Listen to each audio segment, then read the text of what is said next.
Dear student of class 9, in chapter Force and Newton's law of the motion, you studied about the Newton's law. So what are the laws which are given by Newton? Three laws of the Newton's three laws were there for motion. You are aware of it. What were those? Do you remember the falling of the apple? Who has found that? Who has observed first? Newton. That's why he has given one more law. What was that? Law of gravitation of Newton, that you will study in later chapter, next chapter. Okay, further. And presently in this chapter you will study about the Newton's law of motion.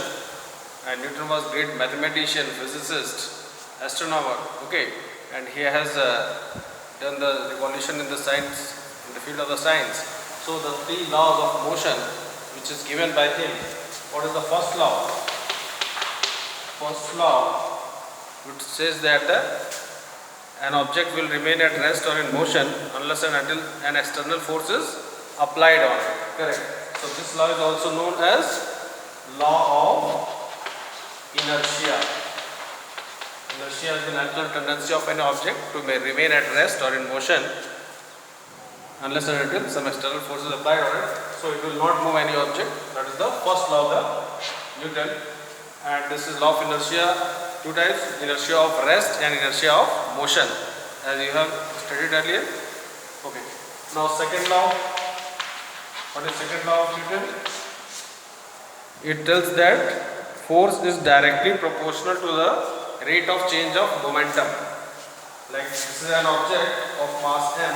It is moving with initial velocity u and final velocity is the v of the same mass.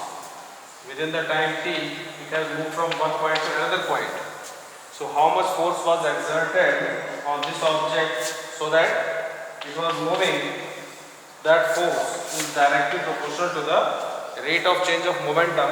So we write F is m, directly proportional to the rate of momentum means final momentum mv minus mu upon t. Or we will write F is equal to k and v minus u upon t, and v minus u upon t is which quantity? Acceleration. Correct. So acceleration is the rate of change of velocity. You are aware of it. So in place of this term we will write k times k is a constant of proportionality. So F will be equal to m into a, and when k is 1, so F will be equal to m into a. Is it clear? So force is equal to product of mass and acceleration. Product of mass multiplied by acceleration. Okay. Similarly, what is the third law? That every action has equal and opposite reaction. So third law of Newton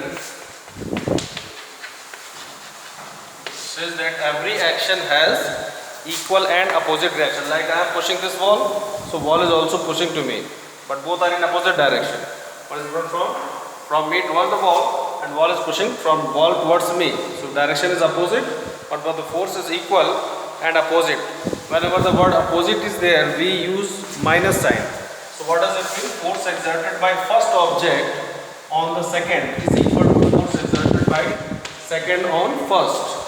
So both are equal, and minus sign we will put, which shows that both are opposite. So this is first, second, third law of the Newton. You are aware of it and hope you are revising it, the notes which were sent earlier, and numerical based on this you are able to do it. Now other than this Newton's law of motion, we will also see what is the unit of force. What is SI unit of force? Standard, okay, unit internationally accepted. The unit of force is, all of you know, Newton. Unit of force. So you are aware that from the second law of the Newton, what is the formula? What is the relation between force, mass and acceleration? F is equal to m into a. Is it? Okay. So mass is taken in which unit? Kg. Acceleration is taken in which unit? Meter per second square. So this is the unit kg, meter per second square, and we write meter for it, or capital N. So this is the unit of the force, SI unit. This is SI unit.